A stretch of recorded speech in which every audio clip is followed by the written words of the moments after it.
Frères et sœurs, bien-aimés de Dieu, shalom. Shalom.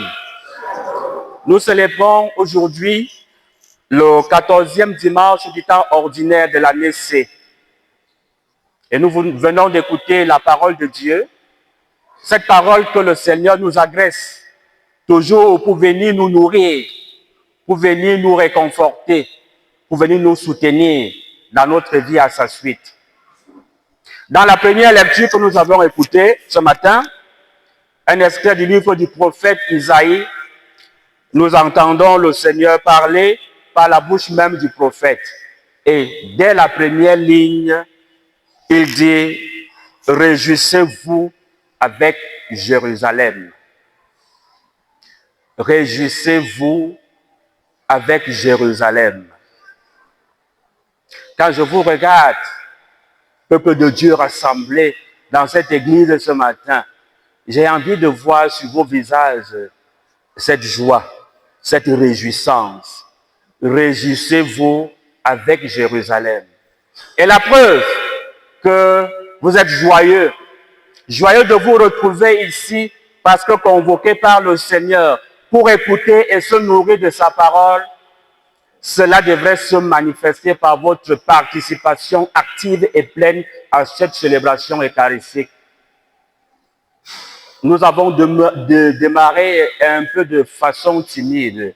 Je souhaite qu'à partir de cet instant, jusqu'à la fin de la célébration, lorsque le prêtre va peut-être dire une prière et qu'à la fin de la prière, l'assemblée doit répondre « Amen ». Je voudrais que par la joie qui sera sur d'abord dans votre cœur et qui sera, n'est-ce pas, marquée sur votre visage, il faudrait que ceux qui sont en train de passer là-bas en route, qu'ils entendent votre Amen. Parce que vous êtes joyeux d'être ici, parce que convoqués par le Seigneur. Alors, pour comprendre l'extrait qui nous est proposé en première lecture, j'ai dit que c'est un extrait du livre du prophète Isaïe. Le livre du prophète Isaïe est long. Et on peut le diviser en 3 parties. Les théologiens disent premier Isaïe, deuxième Isaïe et troisième Isaïe. Et l'extrait que nous avons écouté ce matin, puisque c'est le chapitre 66, ça appartient au troisième Isaïe. Et le troisième Isaïe a été écrit au retour de l'exil à Babylone. Je vous fais confiance. Je sais que vous comprenez ce que c'est qu'un exil à Babylone. Mais je vais quand même rappeler en quelques mots. Ce qui s'est passé, c'est que Nabuchodonosor, roi de Babylone, est venu en Israël. Et il a pris en Israël tous les hommes, toutes les femmes, tous les jeunes, filles comme garçons, toutes les personnes valides. On les a arrêtés jusqu'au roi d'Israël. On les a menés à Babylone. Ils sont devenus les esclaves. Je dis jusqu'au roi. Et à Jérusalem, on a détruit le temple. La déportation, l'exil à Babylone, c'est l'une des pages les plus noires du peuple d'Israël. Parce que par cet événement, il a perdu tout ce qui faisait sa fierté, tout ce qui faisait son orgueil comme peuple élu de Dieu. D'abord, la terre promise. Ensuite, le roi, qui est l'image même de la présence de Dieu au milieu de la loi, les tables de la loi que Dieu avait donné à Moïse au Sinaï, et le temple. Ils ont perdu toutes ces choses-là et ils se retrouvent en exil à Babylone. Je dis, c'est la page la plus noire de leur histoire. Et pendant cette période, ils ont fait là-bas 50 ans. Et pendant cette période, ils ont commencé à faire la relecture de leur vie. Et ils se sont demandé si nous sommes le peuple élu, nous sommes le peuple choisi. Comment se fait-il que nous puissions, n'est-ce pas, nous retrouver dans ce genre de situation? Et ils ont compris que c'est parce qu'ils ont tourné le dos à Dieu.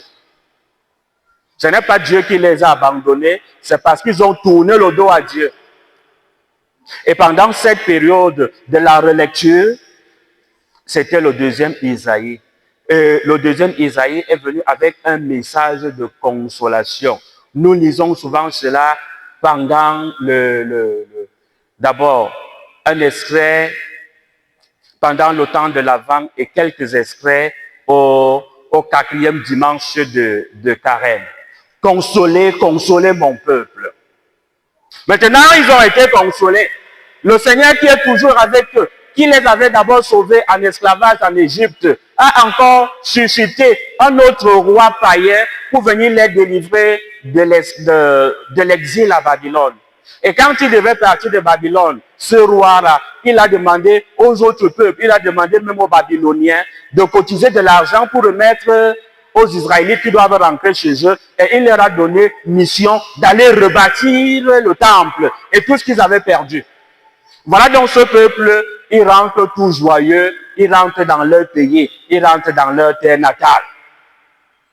Mais quand ils arrivent là-bas, les choses ne se trouvent pas nécessairement comme ils auraient pensé. Vous imaginez que vous êtes parti de votre village, de votre pays depuis 50 ans. Et quand vous revenez, c'est évident que les choses ne seront pas comme à votre départ. Surtout que certains sont même nés là-bas à Babylone et ils doivent revenir. C'est-à-dire même la mentalité n'était plus la même. Encore, même les populations qu'ils sont venus trouver dans leur village, leurs propres frères, ne les ont pas accueillis à bras ouverts.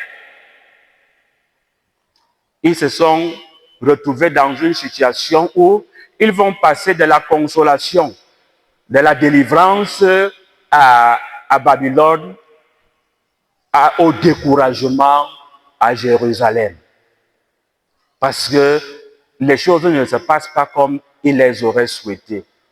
C'est en ce moment que le troisième Isaïe va intervenir pour leur donner les paroles que nous avons entendues ce matin. Vous qui pensez que c'est fini pour Jérusalem, vous qui pensez qu'il n'y a plus d'espoir pour Jérusalem, vous qui cédez au découragement, je vous invite à vous réjouir avec Jérusalem. Exultez en elle, vous tous qui l'aimez. Vous tous qui la pleuriez. Exultez. C'est-à-dire que le prophète les invite à la joie. Et pourquoi est-ce qu'il les invite à la joie? Il les invite à la joie comme pour leur dire que le Seigneur est toujours présent au milieu de vous. Le Seigneur entend vos cris. Quand vous pleurez, il entend. Le Seigneur voit votre souffrance, votre tristesse. Mais surtout, il ne reste pas indifférent. Voilà pourquoi il vient toujours vous apporter la consolation. Je pourrais m'arrêter dans l'histoire pour revenir à nous. Vous qui êtes assis présentement, qui m'écoutez, et moi qui suis là. Comme premier enseignement de la parole de Dieu d'aujourd'hui, nous devons savoir que le Seigneur entend, le Seigneur voit. Il entend nos cris, il voit notre souffrance, notre misère, et il est toujours là pour nous secourir. La situation de ce peuple qui est revenu de l'exil, si chacun de nous essaie de regarder sa vie avec lucidité, nous allons voir qu'il y a des points de ressemblance avec ce peuple. Bien de fois, toi et moi, nous voulons céder au découragement. Bien de fois, toi et moi, face aux vicissitudes de la vie, nous avons l'impression qu'il n'y a plus d'issue, il n'y a plus de solution. Rien ne peut plus aller. Bientôt, le ciel va même peut-être tomber sur notre tête. C'est justement à ce moment que le Seigneur vient encore puisque c'est lui qui est Dieu, puisque rien ne lui est impossible, c'est à ce moment qu'il vient encore nous tendre la main pour nous relever. Mais pour qu'il puisse nous relever, il faudrait que toi et moi, nous ayons une chose. Il faudrait que nous ayons la foi. Il faudrait que nous ayons la foi. La foi, comme Jésus avait dit un jour, si elle pouvait être grosse, comme une graine de moutarde. C'est cette foi qui fera que, contre vents et marées, contre tout genre de situation que nous pourrons rencontrer dans la vie, que nous puissions, n'est-ce pas, rester le regard fixé sur le Seigneur, fixé sur le Christ, parce que rien ne lui est impossible. Quand humainement, nous croyons que notre vie est finie, rien ne peut plus changer, c'est alors que le Seigneur vient nous tendre la main. Comme grâce, nous pouvons demander au Seigneur en ce dimanche la grâce de la foi, la grâce de la confiance. Quel que soit ce qui nous arrive, que nous restions, n'est-ce pas, les yeux fixés sur le Christ. Dans l'extrait de l'Évangile, nous voyons Jésus qui a commencé d'abord par s'associer le groupe des 12 pour que les 12 puissent l'aider dans sa mission. Maintenant, après les 12, il choisit encore 72. Quand je dis 72, vous devez comprendre 72. Alors, il choisit encore 72 et il les envoie deux par deux. On nous dit, dans toutes les localités où lui-même devait se rendre. Donc, il envoie les disciples en avant. Un peu comme pour aller préparer le chemin pour sa venue. Il les envoie deux par deux. Il ne les envoie pas seuls. Deux par deux. Et il leur donne un certain nombre de recommandations. Il leur dit que, d'abord, la moisson est abondante et les ouvriers sont peu nombreux. Et comme cette moisson est abondante, nous devons la réaliser ici et maintenant, avec empressement. Nous ne devons pas perdre le temps. Cette moisson est urgente. Et les recommandations qui suivent vont, n'est-ce pas, le justifier. Alors, il dit, je vous envoie comme des agneaux au milieu des loups. Je vous envoie comme des agneaux au milieu des loups. Humainement, on a envie de se poser la question si Jésus est sérieux. Tu envoies des agneaux chez les loups? Est-ce qu'ils auront même le temps de réaliser leur mission? Que le loup les aura déjà dévorés? Mais le Seigneur ne peut pas être stupide. Comprenons, il envoie ses disciples comme des agneaux au milieu des loups. Il continue. Ne prenez ni bourse, ni sac, ni argent, ni sandales.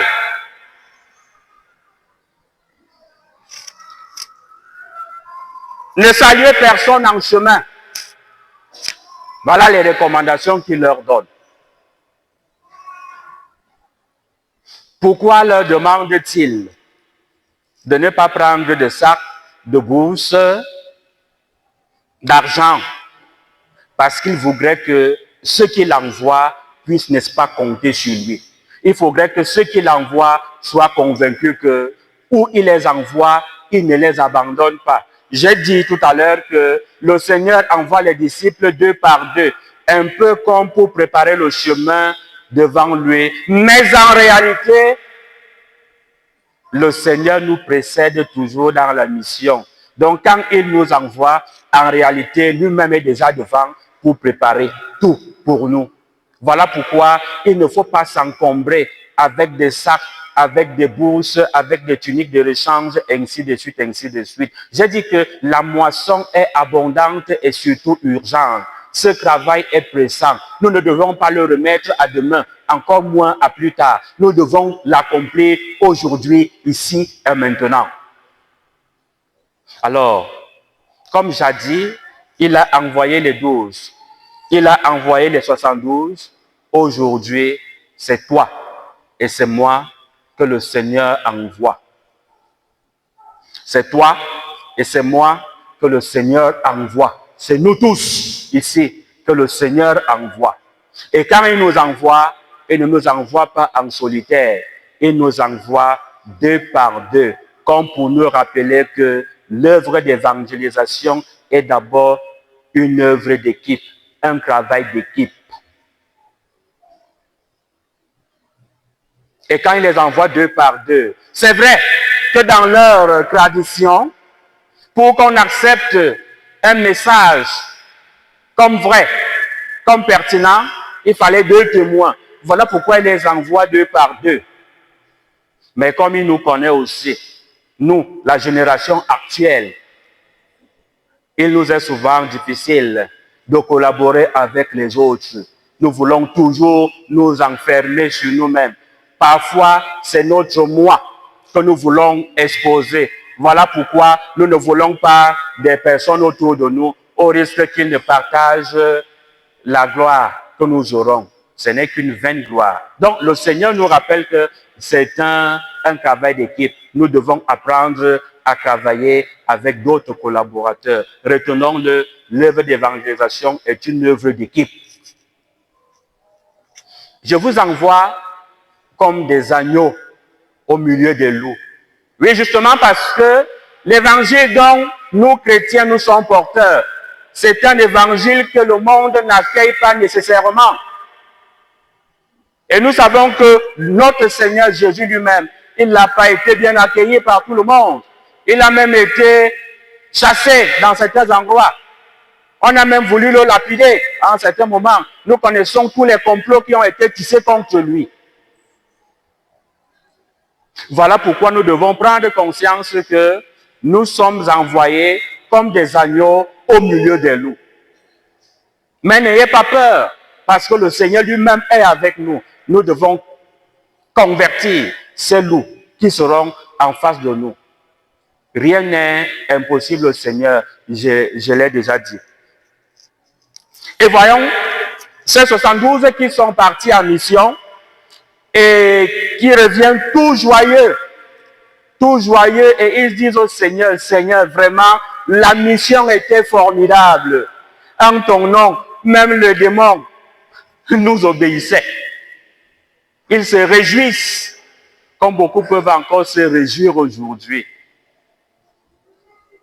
Dans nos multiples églisettes, de nos villes et quartiers, les églisettes miracles qui sont dans notre ville, dans toutes les avenues ici. On met là, l'église des miracles. Et là-bas, les gens se réjouissent qu'ils sont dans l'église des miracles. Mais le Seigneur Jésus demande aux 72 ici de ne pas se réjouir parce que le démon leur obéissait, mais de se réjouir parce que leurs noms sont désormais inscrits dans les cieux.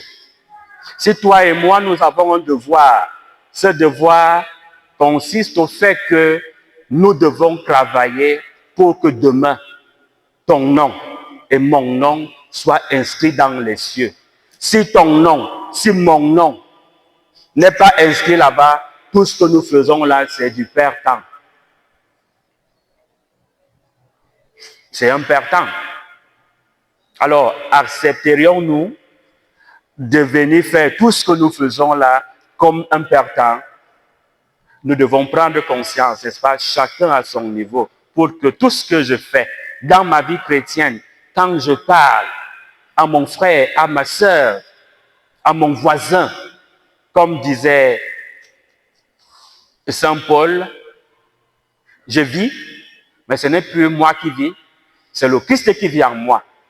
C'est-à-dire que notre appartenance au Christ nous a transformés, et c'est ce que Paul nous disait dans la deuxième lecture.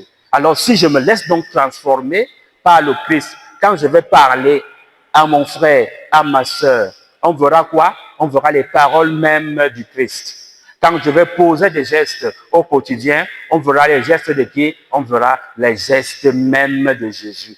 Et le livre des Actes des Apôtres nous dit, partout où il passait, il faisait du bien. Alors, si je m'inscris aussi dans cette logique, mon nom sera inscrit dans les cieux. Disons merci au Seigneur en ce dimanche qui vient de nous nourrir par sa parole. Cette parole qui nous a montré que comme le peuple d'Israël, revenu de l'exil, les problèmes, les situations de la vie ont souvent tendance à nous pousser au découragement, ont souvent tendance à nous pousser à l'inaction parce que nous pensons que tout est fini, nous ne pouvons plus rien. Mais le prophète nous a dit que le Seigneur, il est toujours à nos côtés. Le Seigneur, quand nous avons confiance en lui, quand nous avons foi en lui, il nous tend toujours la main. Les mots du prophète étaient tellement forts. Il fera couler la justice comme un fleuve.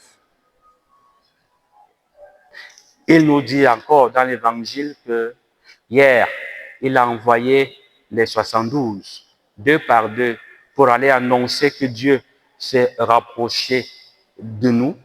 Et aujourd'hui, c'est toi et c'est moi qu'il choisit encore et qu'il envoie auprès de nos frères et sœurs. Pour leur porter quoi? Pour leur porter la paix. Dans toute maison où vous entrerez, dites d'abord paix à cette maison. S'il y a là un ami de la paix, votre paix ira reposer sur lui. Nous pouvons nous poser la question aujourd'hui. Nous qui sommes dans cette église, ici et maintenant, sommes-nous des hommes et des femmes de paix? Sommes-nous des artisans de paix? Si nous devons répondre avec sincérité, avec lucidité à cette question, nous pourrons nous rendre compte que bien de fois, nous sommes les ennemis de la paix. Nous faisons les choses pour nos propres intérêts et non pour l'intérêt général. Cela dit que nous sommes à côté de la logique même du Seigneur. Donc, en rendant grâce au Seigneur pour cette parole de vie qu'il nous a adressée, demandons-lui de prendre, n'est-ce pas, toutes les recommandations qu'il a données pour la mission, de les mettre en pratique. Demandons-lui surtout la grâce de devenir non seulement des partisans, mais aussi des artisans de paix dans nos milieux de vie. Demandons-lui cette grâce en ce dimanche en priant les uns pour les autres. Gloire au Père et au Fils et au Saint-Esprit.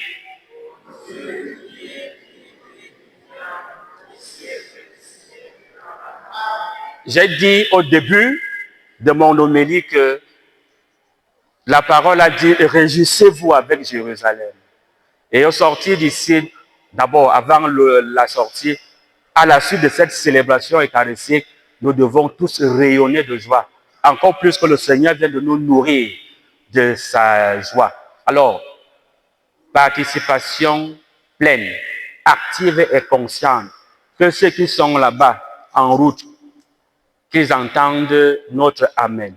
Pour qu'ils sachent que nous sommes contents d'être rassemblés dans cette église au nom du Seigneur. Gloire au Père et au Fils et au Saint-Esprit.